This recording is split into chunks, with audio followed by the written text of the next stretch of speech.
ತುಲಾ ರಾಶಿಯ ವೀಕ್ಷಕರೆಲ್ಲರಿಗೂ ಸಹ ವಿಠಲ್ ಭಟ್ ಮಾಡುವಂತಹ ನಮಸ್ಕಾರ ಹಾಗೂ ಚಾನೆಲ್ಗೆ ಸ್ವಾಗತ. ವೀಕ್ಷಕರೇ, ಒಂದು ಬಹಳ ಪ್ರಮುಖವಾದಂತಹ ವಿಚಾರವನ್ನು ತೆಗೆದುಕೊಂಡು ನಾನು ಇವತ್ತಿನ ಮುಂದೆ ಬರ್ತಾ ಇದ್ದೇನೆ. ಏನಂದ್ರೆ, ಕುಜಗ್ರಹ ನೀಚ ಸ್ಥಿತಿಗೆ ಹೋಗ್ತಾ ಇದ್ದಾನೆ. ಅಂದ್ರೆ ಅಕ್ಟೋಬರ್ 20ನೇ ತಾರೀಕು ಪುನರ್ವಸು ನಕ್ಷತ್ರ 4ನೇ ಪಾದಕ್ಕೆ ಅಂದ್ರೆ ಕರ್ಕಾಟಕ ರಾಶಿಗೆ ಕುಜಗ್ರಹನ ಎಂಟ್ರಿ ಆಗ್ತಾ ಇದೆ. ಈ ಕುಜಗ್ರಹ ಕರ್ಕಾಟಕ ರಾಶಿಯಲ್ಲಿ ನೀಚ ಸ್ಥಿತಿಯಲ್ಲಿ ಇರ್ತಾನೆ. ಗೊತ್ತಲ್ವಾ? ಎಲ್ಲಿ ತನಕ ಅಂತಂದ್ರೆ 21 ಜನವರಿ ತನಕ. ಅಂದ್ರೆ ಅಕ್ಟೋಬರ್ 20ರಿಂದ ನವೆಂಬರ್ 20, ಡಿಸೆಂಬರ್ 20, ಜನವರಿ 20. ಜನವರಿ 21ಕ್ಕೆ ಮತ್ತೆ ವಕ್ರಿಯನಾಗಿ ಮಿಥುನಕ್ಕೆ ಹೋಗ್ತಾನೆ ಕುಜ. 3 ತಿಂಗಳುಗಳ ಕಾಲ ಕುಜಗ್ರಹ ನೀಚ ಸ್ಥಿತಿಯಲ್ಲಿ ಇರ್ತಾನೆ. ಅಂತಂದ್ರೆ ತುಲಾ ರಾಶಿಯವರಿಗೆ ಒಂದಿಷ್ಟು ಕಾರಣಗಳಿದೆ. ಆ ಎಲ್ಲ ಕಾರಣಗಳಿಂದಾಗಿ ಅದು ಒಳ್ಳೆಯದಲ್ಲ.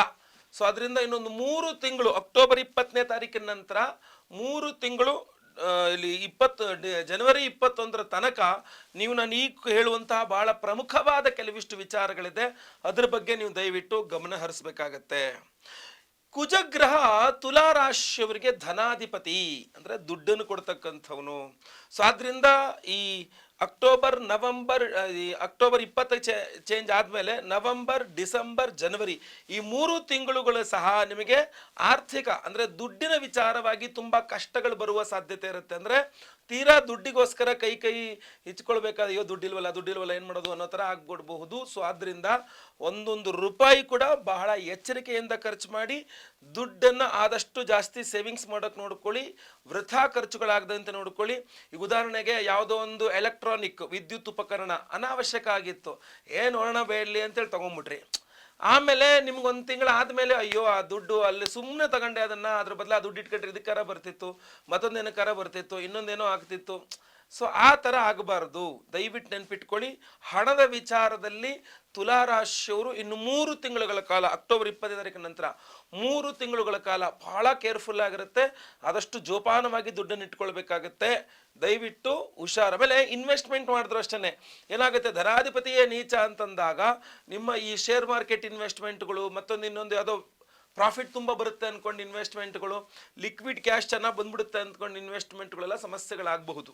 ಅಥವಾ ಕುಟುಂಬದಲ್ಲೇ ಫ್ಯಾಮಿಲಿಯಲ್ಲೇ ಯಾರೋ ದುಡ್ಡು ಕೇಳಿದರೆ ಒಂದು ತಿಂಗಳ ಬಿಟ್ಟು ಕೊಟ್ಬಿಡ್ತೀನಿ ಅಂತ ಹೇಳಿದ್ದಾರೆ, ನಮ್ಮ ಚಿಕ್ಕಪ್ಪನ ಮಗ, ದೊಡ್ಡಪ್ಪನ ಮಗ, ನಮ್ಮ ರಿಲೇಷನ್ನು ಕೊಟ್ಬಿಡ್ತಾನೆ ಅನ್ನೋ ಲೆಕ್ಕದಲ್ಲಿ ಕೊಟ್ರಿ ಅಂದರೆ ಒಂದು 3 ತಿಂಗಳ ಆ ದುಡ್ಡು ಬರಲ್ಲ ನಿಮಗೆ ವಾಪಸ್ಸು, ಆಮೇಲೆ ಗೊತ್ತಿಲ್ಲ. ಸೊ ಅದರಿಂದಾಗಿ ದುಡ್ಡಿನ ವಿಚಾರವಾಗಿ ಹಣ ಪೋಲಾಗದಂತ ನೋಡ್ಕೊಳ್ಳಿ.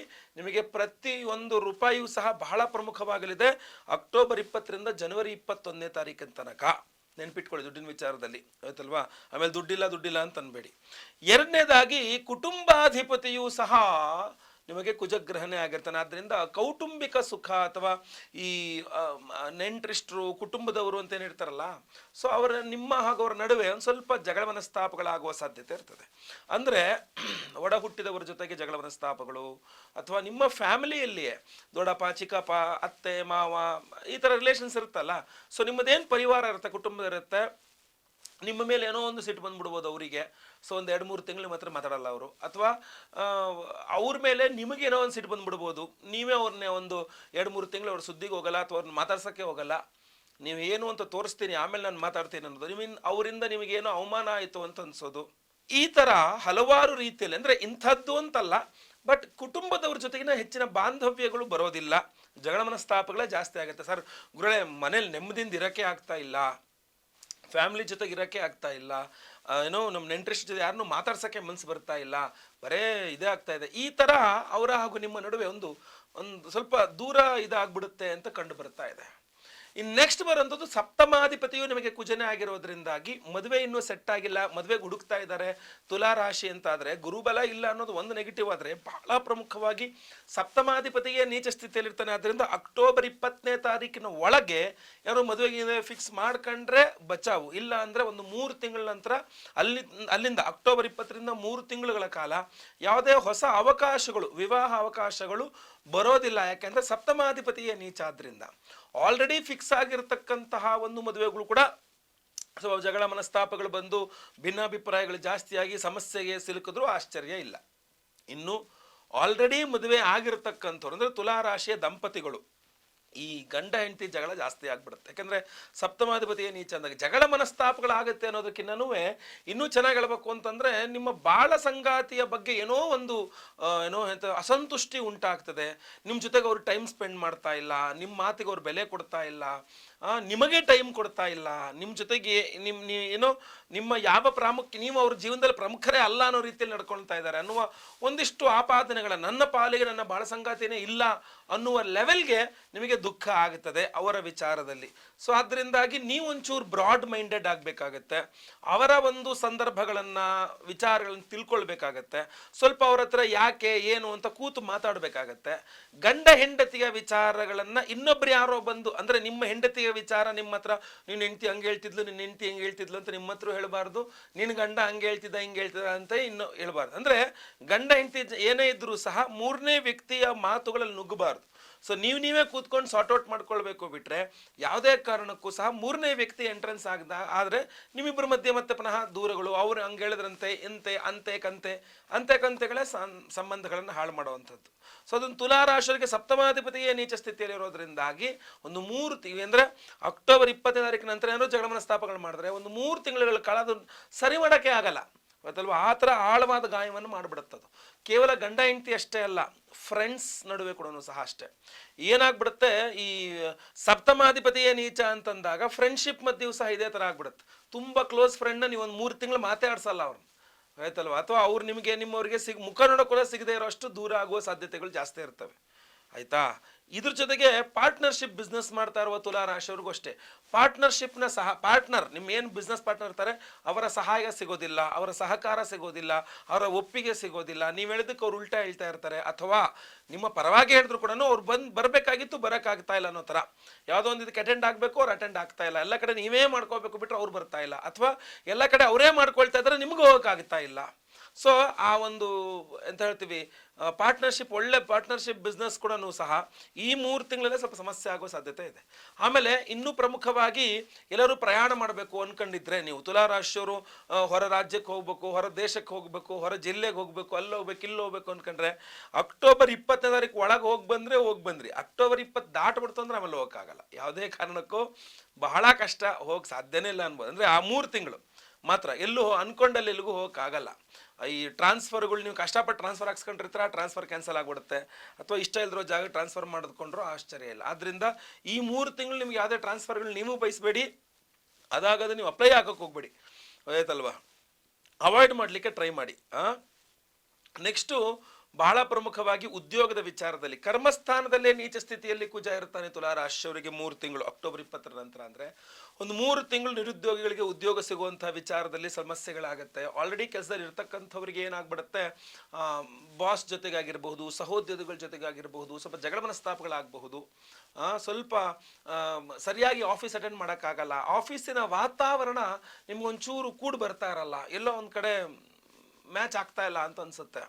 ಸೊ ಇಷ್ಟೆಲ್ಲ ವಿಚಾರಗಳು ಒಂದು ಕುಜ ನೀಚ ಸ್ಥಿತಿಗೆ ಹೋಗೋದ್ರಿಂದಾಗಿ ತುಲಾರಾಶಿಯವರು ಫೇಸ್ ಮಾಡಬೇಕಾಗಿರ್ತಕ್ಕಂಥದ್ದು ಅಕ್ಟೋಬರ್ 20ರಿಂದ ನಿಮಗೆ ಜನವರಿ 21ನೇ ತಾರೀಕಿನ ತನಕ. ಇದಿಷ್ಟು ಈ 3 ತಿಂಗಳುಗಳ ಕಾಲ ಇದನ್ನೆಲ್ಲ ಫೇಸ್ ಮಾಡಬೇಕಾಗತ್ತೆ. ಇಷ್ಟೇ ಅಲ್ಲದೆ ನೀವು ತುಲಾರಾಶಿಯವರಾಗಿದ್ದು ನೀವೇನಾದ್ರು ಹೋಟೆಲ್ ಬಿಸ್ನೆಸ್ ಮಾಡ್ತಾ ಇದ್ರೆ, ನೀವು ತುಲಾರಾಶಿಯವರಾಗಿದ್ದು ಸಾಫ್ಟ್ವೇರ್ ಇಂಜಿನಿಯರ್ ಆಗಿದ್ರೆ, ನೀವು ತುಲಾರಾಶಿಯವರಾಗಿದ್ದು ರೈತರಾಗಿದ್ದರೆ, ನೀವು ತುಲಾರಾಶಿಯವರಾಗಿದ್ದು ದವಸ ಧಾನ್ಯ ಇತ್ಯಾದಿ ಮಾರಾಟ ಮಾಡ್ತಕ್ಕಂತಹ ಒಂದು ಜನರಲ್ ಸ್ಟೋರ್ಸ್ ಇಟ್ಕೊಂಡವರಾಗಿದ್ದರೆ, ನೀವು ತುಲಾರಾಶಿಯವರಾಗಿದ್ದು ಎಲೆಕ್ಟ್ರಿಕ್ಸ್ ಆ್ಯಂಡ್ ಎಲೆಕ್ಟ್ರಾನಿಕ್ಸ್ ಮೊಬೈಲು ಇತ್ಯಾದಿ ಸೇಲ್ ಮಾಡೋರಾಗಿದ್ದರೆ ಅಥವಾ ರಿಪೇರಿ ಮಾಡೋರಾಗಿದ್ದರೆ, ನೀವು ತುಲಾರಾಶಿಯವರಾಗಿದ್ದು ಈ ತಿಂಡಿ ತಿನಿಸುಗಳನ್ನ ಮಾರಾಟ ಮಾಡ್ತಕ್ಕಂಥ ಬೇಕರಿ ಇತ್ಯಾದಿಗಳು ಸಂಬಂಧಪಟ್ಟಂಥ ವ್ಯವಹಾರದವರಾಗಿದ್ದರೆ, ನೀವು ತುಲಾರಾಶಿಯಾಗೋದು ರಿಯಲ್ ಎಸ್ಟೇಟ್ ಮಾಡೋರಾಗಿದ್ದರೆ, ಎಲ್ಲರಿಗೂ ಸಹ ಒಂದು 3 ತಿಂಗಳುಗಳ ಕಾಲ ನಿಮಗೆ ತುಂಬ ಟೈಟ್ ಆಗಿಬಿಡುತ್ತೆ. ಆಮೇಲೆ ನೀವು ತುಲಾರಾಶಿಯವರಾಗಿದ್ದು ಸಾಫ್ಟ್ವೇರ್ ಇಂಜಿನಿಯರ್ ಆಗಬೇಕು ಅಂತಿಲ್ಲ, ಕಂಪ್ಯೂಟರ್ ಮುಂದೆ ಕೂತ್ಕೊಂಡು ಕೆಲಸ ಮಾಡ್ತಕ್ಕಂಥ ಪ್ರತಿಯೊಂದು ವೃತ್ತಿಯಲ್ಲೂ ಬರುತ್ತೆ.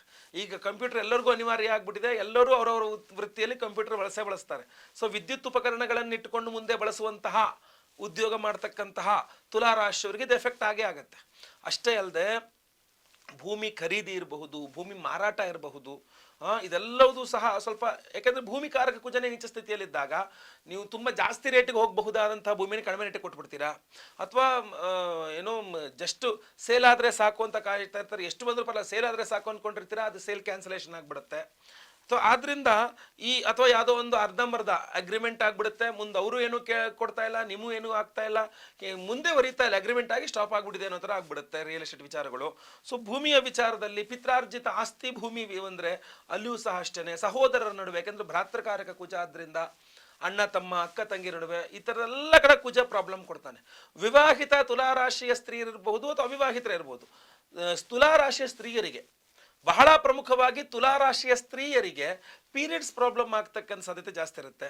ಪುರುಷರಾಗಿರಲಿ ಸ್ತ್ರೀಯರಾಗಿರಲಿ ರಕ್ತಕಾರಕ ಕುಜ ಆದ್ದರಿಂದಾಗಿ ನಿಮಗೆ ಬಹಳ ಪ್ರಮುಖವಾಗಿ ನೀವು ಬ್ಲಡ್ ರಿಲೇಟೆಡ್ ಪ್ರಾಬ್ಲಮ್ಸ್ ಅಂದರೆ ಏನು, ಈಗ low B P, high B P, blood pressure, ಈ ಥರ ರಕ್ತಕ್ಕೆ ಸಂಬಂಧಪಟ್ಟಂಥದ್ದು. ಈ ರೀತಿಯಲ್ಲಿ ರಕ್ತ ಕಲುಷಿತ ಆದಾಗ ಏನಾಗ್ಬಿಡುತ್ತೆ, ನಿಮಗೆ ಗುಳ್ಳೆ ಬರುತ್ತೆ ಮುಖದ ಮೇಲೆ ಅಥವಾ ಮೇಲೆಲ್ಲ, ಪಸ್ಸೆಲ್ಲ ಬರುತ್ತಲ್ಲ ಬಾಡಿಯಿಂದ, ಆ ಥರ ರಕ್ತ ಕಲುಷಿತವಾಗಿದೆ ಅಂತ. ಸೊ ಈ ಥರ ನಮಗೆ ಸ್ವಲ್ಪ ಶರೀರದಲ್ಲಿ ಆರೋಗ್ಯ ಬಾಧೆಗಳು ಸ್ವಲ್ಪ ಜಾಸ್ತಿ ಇದರಿಂದನೇ, ಕುಜ ನೀಚ ಆದ್ರಿಂದಾಗಿ. ನರಗಳಿಗೆ ಸಂಬಂಧಪಟ್ಟಂತೆ ಸುಸ್ತಾಗ್ತಕ್ಕಂಥದ್ದು, ಇದೆಲ್ಲ ಕುಜ ನೀಚ ಸ್ಥಿತಿಯಿಂದ ಆಗುವಂತಹ ವಿಚಾರಗಳಾಗಿರುತ್ತೆ. ಸೊ ಅದರಿಂದ ಇದೆಲ್ಲದನ್ನೂ ಸಹ ನೀವು ಬಹಳ ಪ್ರಮುಖವಾಗಿ ಗಮನಿಸಬೇಕಾಗತ್ತೆ ಅಕ್ಟೋಬರ್ 20ನೇ ತಾರೀಕಿಂದ ಜನವರಿ 21ನೇ ತಾರೀಕಿನ ತನಕ ಅಂತ ಕುಜ ನೀಚ ಸ್ಥಿತಿಯಲ್ಲಿ ಇರ್ತಾನೆ. ಏನು ಮಾಡ್ಕೋಬೇಕು ಪರಿಹಾರ? ನೀವು ತುಲಾರಾಶಿಯರು ಪ್ರತಿ ದಿವಸ ಅಥವಾ ಹೌದು ಪ್ರತಿ ದಿವಸ ಮನೆಯಲ್ಲಿ ಬೆಳಗ್ಗೆ ಎದ್ದು ಸ್ನಾನ ಆದ ತಕ್ಷಣ ಕುಜಗ್ರಹದ ಅಷ್ಟೋತ್ರ, ಸುಬ್ರಹ್ಮಣ್ಯ ಅಷ್ಟೋತ್ರ ಕಡ್ಡಾಯವಾಗಿ ಪಠಿಸಿ. ದಿನಕ್ಕೆ 3 ಸಲ ಪಠಿಸಿದ್ರೆ ಇನ್ನೂ ಒಳ್ಳೆಯದು, ಆಯ್ತಾ? ಮನೆ ಹತ್ತಿರದಲ್ಲಿರುವ ಸುಬ್ರಹ್ಮಣ್ಯನ ದೇವಸ್ಥಾನ ಇರಬಹುದು ಅಥವಾ ಯಾವುದೇ ದೇವಸ್ಥಾನ ಆಗಿದ್ದು ನವಗ್ರಹಗಳಿದ್ರೆ ಅದರಲ್ಲಿ ಮಧ್ಯದಲ್ಲಿ ಸೂರ್ಯನ ಬಲಭಾಗದಲ್ಲಿ ಮಧ್ಯದಲ್ಲಿಯೇ ನಿಮಗೆ ಕುಜಗ್ರಹ ಇರ್ತಾನೆ. ಆ ಕುಜಗ್ರಹನಿಗಾಗಿರ್ಬೋದು ಅಥವಾ ಸುಬ್ರಹ್ಮಣ್ಯಗಾಗಿರ್ಬೋದು ಅಥವಾ ಇಬ್ಬರಿಗೂ ಆಗಿರ್ಬೋದು ಮಂಗಳವಾರ ಒಂದು ಕೆಂಪು ಹೂಗಳಲ್ಲಿ ಅರ್ಚನೆ ಅಥವಾ ಕುಂಕುಮ ಅರ್ಚನೆ, ಸಾಧ್ಯ ಆದರೂ ಒಂದು ಫಲಪಂಚಾಮೃತ ಅಭಿಷೇಕ, ಕೆಂಪು ವಸ್ತ್ರದಲ್ಲಿ ತೊಗರಿ ಬೇಳೆಯನ್ನು ಇಟ್ಬಿಟ್ಟು ಅಲ್ಲಿ ಪುರೋಹಿತರಿಗೆ ದಾನ, ಈ ಥರ ಮಾಡ್ಕೊಂಡು ಬರ್ತಕ್ಕಂಥದ್ದು ಅತ್ಯಂತ ಸೂಕ್ತವಾಗಿರತಕ್ಕಂಥದ್ದಾಗಿರುತ್ತೆ. 3 ತಿಂಗಳಾಗಿರೋದ್ರಿಂದಾಗಿ ಕಡ್ಡಾಯವಾಗಿ ಸುಬ್ರಹ್ಮಣ್ಯ ಕ್ಷೇತ್ರಗಳನ್ನು ದೇವಸ್ಥಾನಗಳಿಗಂತೂ ಹೋಗಿ ಬರ್ತಾ ಇರಿ. ದೊಡ್ಡ ಕ್ಷೇತ್ರಗಳೇ ಇವಾಗ ಕುಕ್ಕೆ ಸುಬ್ರಹ್ಮಣ್ಯ ಇರ್ಬೋದು, ಘಾಟಿ ಸುಬ್ರಹ್ಮಣ್ಯ ಇರ್ಬೋದು, ಕಡಂದಳ್ಳಿ ಸುಬ್ರಹ್ಮಣ್ಯ ಇರ್ಬೋದು, ಮುಗ್ವಾ ಸುಬ್ರಹ್ಮಣ್ಯ ಇರ್ಬೋದು, ಈ ಥರ ಸುಬ್ರಹ್ಮಣ್ಯ ಕ್ಷೇತ್ರಗಳು ಹಲವಾರು ಇದಾವೆ ಕರ್ನಾಟಕದಲ್ಲಿ. ಹೋಗಿ ಒಂದ್ಸಲ ದರ್ಶನ ಮಾಡ್ಕೊಂಬಂದ್ರು ಕೂಡ ತುಂಬ ಅನುಕೂಲವಾಗುತ್ತೆ. ಪ್ರತಿದಿನ ಕುಜಾಷ್ಟೋತ್ರ ಸುಬ್ರಹ್ಮಣ್ಯ ಸ್ತೋತ್ರ ಮಾತ್ರ ಬಿಡಬೇಡಿ. ಇದಿಷ್ಟಲ್ಲದೆ ಒಂದು ಪವರ್ಫುಲ್ ಆಗಿರತಕ್ಕಂಥ ಪರಿಹಾರ ಬೇಕು ಅಂತಂದ್ರೆ ಅದು ಆಕ್ಚುಲಿ ನಿಜವಾಗ್ಲೂ ಬೇಕು. ಒಂದು ಶಕ್ತಿಯುತವಾದಂತಹ ಒಂದು ಪರಿಹಾರ ಖಂಡಿತವಾಗಿ ಬೇಕಾಗ್ತದೆ, ಅವಶ್ಯಕತೆ ಇದೆ. ಯಾಕಂದ್ರೆ ಕುಜನೇ ನೀಚ ಸ್ಥಿತಿಯಲ್ಲಿ ಇರ್ತಾನೆ ಅಂತಂದಾಗ ಧನಾಧಿಪತಿಯವನೇ, ಕುಟುಂಬಾಧಿಪತಿಯವನೇ, ಸಪ್ತಮಾಧಿಪತಿಯವನೇ ಕರ್ಮಸ್ಥಾನದಲ್ಲಿ ನೀಚ ಸ್ಥಿತಿಗೆ ಬರ್ತಾನೆ ಅಂದಾಗ ಬಹಳ ಪ್ರಮುಖವಾಗಿ ನಾವು ಅದಕ್ಕೋಸ್ಕರ ಕುಜನಿಗೆ ಹೋಮವನ್ನು ಮಾಡ್ತಾ ಇದ್ದೇವೆ. ಅದನ್ನು ನಾವು ಅಕ್ಟೋಬರ್ 17ನೇ ತಾರೀಕು ಆಶ್ವಯುಜ ಮಾಸದ ಏನು ಹುಣ್ಣಿಮೆ ಬರುತ್ತಲ್ಲ ಗುರುವಾರ ದಿವಸ ಅವತ್ತು ಮಾಡ್ತಾ ಇದ್ದೇವೆ. ಸಹಸ್ರ ಕುಜಾಂತಿ ಹೋಮ, 1000 ಸಂಖ್ಯೆಯಲ್ಲಿ ಕುಜಗ್ರಹನಿಗೆ ಹೋಮವನ್ನು ಮಾಡ್ತಾ ಇದ್ದೇವೆ.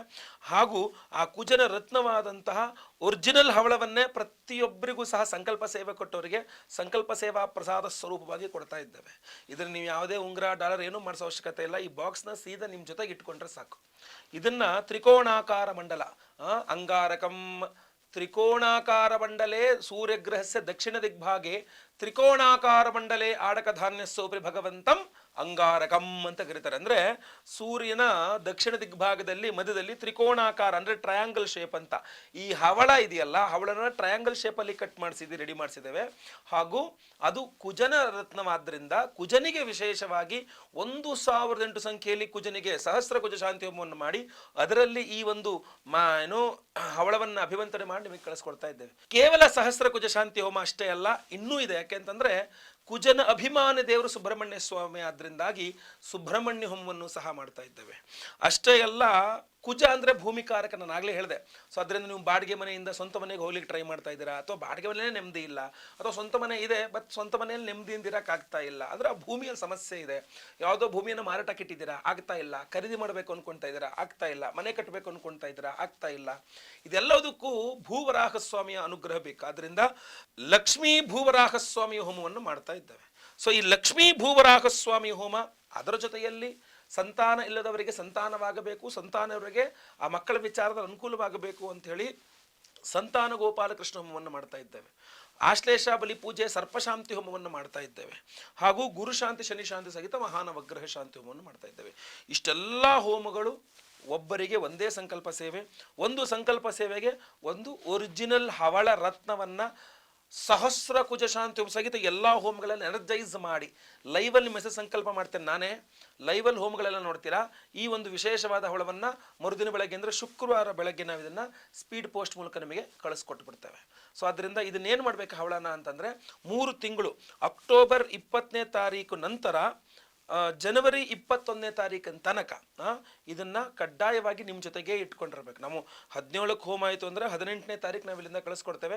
19, 20 ಒಂದು ವಾರದೊಳಗಾದ್ರೂ ನಿಮ್ಗೆ ರೀಚ್ ಆಗುತ್ತೆ. ಸೊ 20 ದಾಟೋಯ್ತು ಅಂತ ಹೆದರಿಕೆ ಪಡೋ ಅವಶ್ಯಕತೆ ಇಲ್ಲ. ನಿಮ್ಗೊಂದು 4-5 ದಿವಸದಲ್ಲಿ ಬಂದ್ಬಿಡುತ್ತೆ.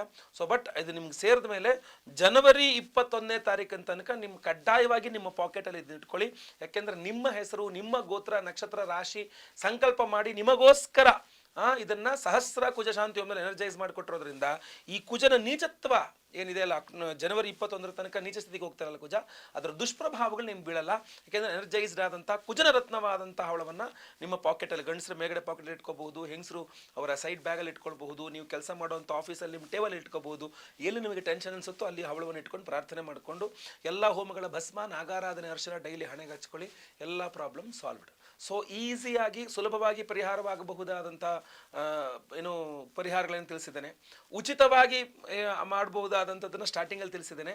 ನಮ್ಮ ಸಂಕಲ್ಪ ಸೇವೆಯನ್ನು ಕೊನೆಯದಾಗಿ ನಿಮ್ಗೆ ತಿಳಿಸಿದ್ದೇನೆ. ನಿಮ್ಮ ಕೈಯಲ್ಲಿ ಯಾವುದಾಗುತ್ತೋ ಅದನ್ನು ಮಾಡಿ, ಯಾವುದನ್ನೂ ಮಾಡದೆ ಮಾತ್ರ ಇರಬೇಡಿ. ಕುಜ ನೀಚತ್ವ ಹೋಗ್ತಕ್ಕಂಥದ್ದು ಖಂಡಿತ ಒಳ್ಳೆಯದಲ್ಲ. ಒಳ್ಳೆಯದಾಗಲಿ. ವಿಡಿಯೋ ಇಷ್ಟ ದಯವಿಟ್ಟು ಲೈಕ್ ಮಾಡ್ಲಿಕ್ಕೆ ಮರಿಬೇಡಿ. ವಾಟ್ಸಪ್, ಫೇಸ್ಬುಕ್, ಮೆಸೆಂಜರ್, ಟೆಲಿಗ್ರಾಮ್ ಎಲ್ಲ ಕಡೆ ಸಾಮಾಜಿಕ ಜಾಲತಾಣಗಳಲ್ಲಿ ವಿಡಿಯೋನ ಶೇರ್ ಮಾಡ್ಲಿಕ್ಕೆ ಮರಿಬೇಡಿ. ನೀವು ಸಬ್ಸ್ಕ್ರೈಬ್ ಮಾಡ್ಕೊಳ್ಳಿ ಅಂದರೆ ದಯವಿಟ್ಟು ಕಡೆ ಸಬ್ಸ್ಕ್ರೈಬ್ ಅಂತ ಬಟನ್ ಅಂತ ಸಬ್ಸ್ಕ್ರೈಬ್ ಮಾಡ್ಕೊಳ್ಳಿ. ಬೆಲ್ ಬಟನ್ ಬರುತ್ತೆ, ಬೆಲ್ ಬಟನ್ ಕ್ಲಿಕ್ ಮಾಡಿ ಆಲ್ ಅಂತ ಮಾಡ್ಲಿಕ್ಕೆ ದಯವಿಟ್ಟು ಮರಿಬೇಡಿ. ಮುಂದಿನ ವಿಡಿಯೋದಲ್ಲಿ ಮತ್ತೆ ಪುನಃ ಸಿಗ್ತೇನೆ. ಎಲ್ಲರಿಗೂ ಸಹ ಒಳ್ಳೆಯದಾಗಲಿ. ಲೋಕ ಸಮಸ್ತ ಸುಖಿನೋ ಭವಂತು. ನಾರಾಯಣ ನಾರಾಯಣ ನಾರಾಯಣ.